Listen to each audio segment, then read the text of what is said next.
Let's unbox the M4 MacBook Air with 16 gigabytes of RAM and 256 gigabytes of storage. Now this is supposed to be a gift for my little one for her birthday in April, but it's been so cheap that I couldn't wait that long. I feel like it'll be out of stock by then. It's crazy too because at $799, it's the same price as the M2 MacBook Air, which is the one I was going to initially get her. It was super hard choosing a color. I purchased the M2 MacBook Air in the midnight colorway like 2 years ago, and it did chip and it showed a lot of fingerprints, so I didn't want to go with that model.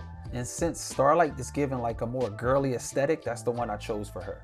Apple is low-key genius because they like making these colors where it's always better in person. So seeing it on camera doesn't justify how nice it is. You actually have to go see it.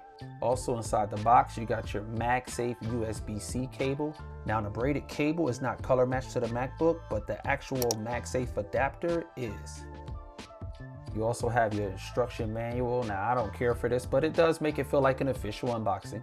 And you get a 30-watt charging brick, which is going to contribute to your 18 hours of all-day battery life. If you are thinking about getting one of these, I'm gonna just say get it, because I bought my mom one 10 years ago and it lasted all of this time until she locked herself out. Or maybe she just said that to get a new one, because I bought her a new one last summer. All right, let me shut up real quick.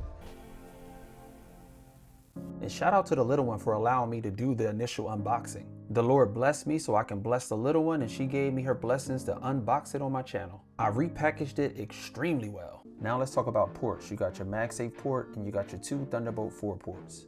On the other side, you still have a headphone jack, which can be extremely useful if you want to listen to lossless audio.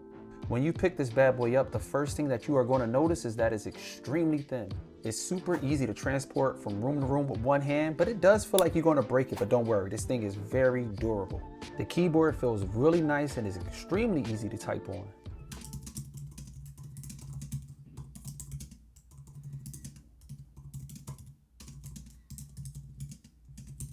The trackpad is very proportionate to the device. It's a nice size. It's very responsive to gestures. It's just a good trackpad in general.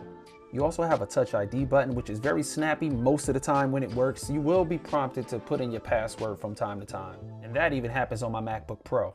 Now let's talk about this display. It is very beautiful. It is great for watching movies and shows, and the colors are very accurate. And I always say this with all Apple devices because they just do displays and speakers very well.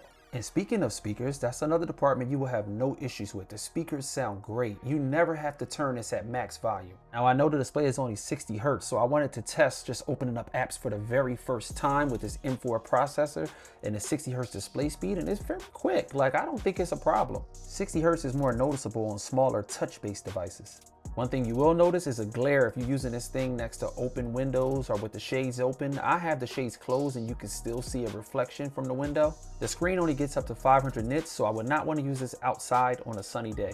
I just wanted to throw this in there as well. I started this channel using iMovie, so if you're somebody that's not trying to buy Final Cut Pro as soon as you get this MacBook or pay for software, you can definitely use this MacBook to do videos with iMovie. It has a very small learning curve. All right, this is a camera and microphone test of the M4 MacBook Air. And I can see already this looks way better than my M3 Pro MacBook Pro. So I have that to look forward to moving forward. As far as gaming, the only game that we have tested so far is Roblox. She's been playing it a lot. She's actually playing it right now as I edit this video. And I know Roblox is not very demanding, but it's been running very well and it hasn't been heating up the MacBook.